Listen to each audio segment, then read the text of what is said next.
Good morning, or buenas tardes. Good afternoon, I guess I should say, because I guess it's after afternoon for the majority of the world. It's still my morning. XenBliss here. I just wanted to do a video, one to talk about how my world has been changing lately, and to do a really quick demonstration of one of the practices that I do almost daily. That really supports me in my growth, in my expansion, in my mindset. I've been working with, it's EFT, Emotional Freedom Technique. I've been doing this technique, I think I was introduced to it around 2014 about, so a little over a decade, and it's been really powerful. There's a lot of science behind it. I got to meet one of my absolute favorite EFT Tapper teachers, Brad Yates, at the Energy Conference last summer. What a beautiful, beautiful soul. Shout out to Brad. He's got so many videos on YouTube, so feel free to tap into his videos. Literally, it's called Tapping with Brad. It's amazing. There's lots of other people out there, but I love his videos. So, yeah. So yesterday, I went and tried something brand new. For those of you who don't know me, I am a dancer. I've been dancing since I was 2 years old. I've done every type of dance you can think of, just about under the sun. Ballroom, Latin, country, western, hip hop, lyrical, jazz, and you name it. But I went and tried something brand new yesterday, a Brazilian dance called Zouk. And what's interesting about that is it's a very similar step pattern to salsa, even closer to bolero, because the man steps back with his left foot to start the basic step. And it's interesting because the timing of it is very different than any of the other dances that I'm used to. So it was definitely a brain respiration exercise. And also, pretty much every other dance, the woman steps back on her right foot, not forward on her right foot, to get the basic step started.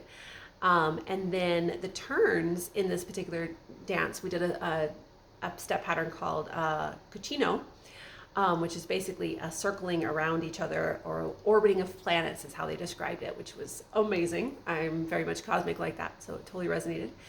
But what was interesting is in the pattern, we both orbited the same, with our partner, the same direction, and we both turned the same direction. There was an extra step for the ladies in order to make that rotation continuous, but we always turned on the left foot. And that goes against pretty much everything I've ever been doing for the most part in dance, as far as practicing for years and years and years. And I didn't realize the extension of how my body is trained and pretty much on autopilot to move in a specific way automatically. And so this was very much an opportunity to work with the opposite side of the brain, to balance the left side, because it definitely required me to be more centrally focused in terms of analytical in the step I was doing.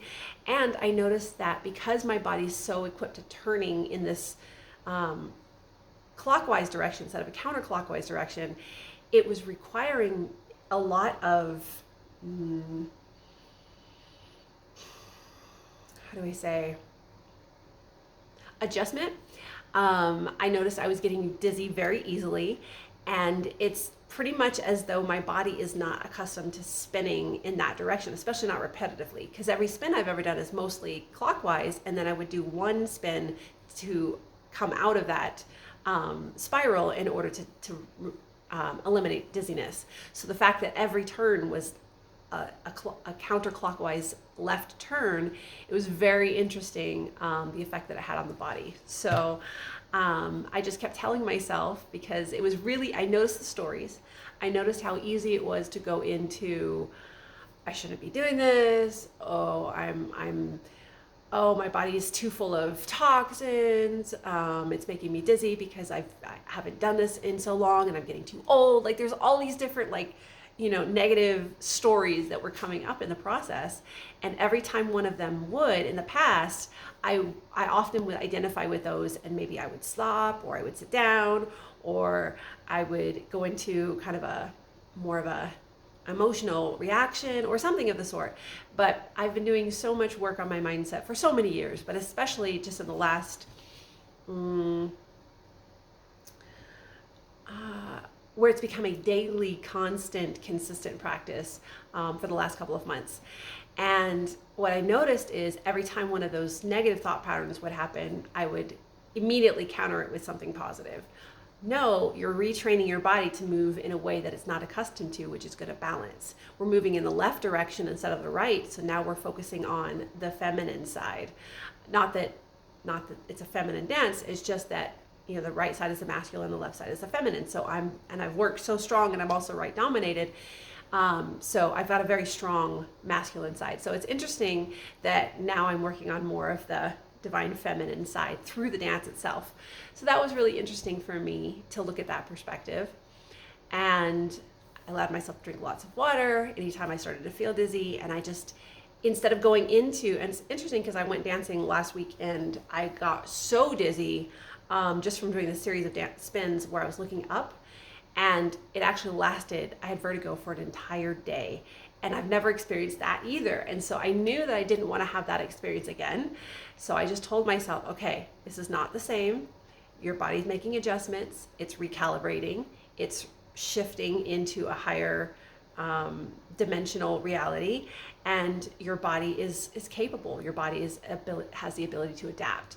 We don't have to have that experience again. Just be still, be calm, and let your body adjust.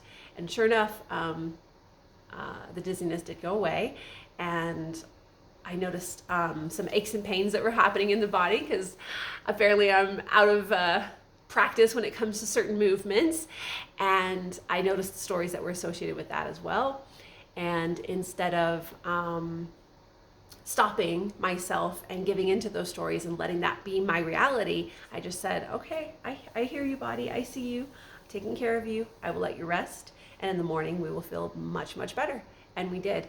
And that's what's so neat is our bodies listen to us. They listen to what we say. They listen to how we talk. They listen to how we talk to ourselves. We are the sovereign goddesses of our bodies. Our cells look to us for direction. They have the automatic programs in place to take care of us. But ultimately, how we think about our bodies is how our bodies will respond to us. And so that's why I wanted to share this video and talk about EFT, because every time you set an intention and you tap it into your body, especially out loud, you're voicing to yourself and to your cells and to every tissue and to every muscle and to every gland that you are sovereign and you are divine and that you are the master of your creation, of your body. So yeah. This video is way longer than I was intending, so I'll do another one for the EFT. XenBliss here. Blessings. Walk in bliss.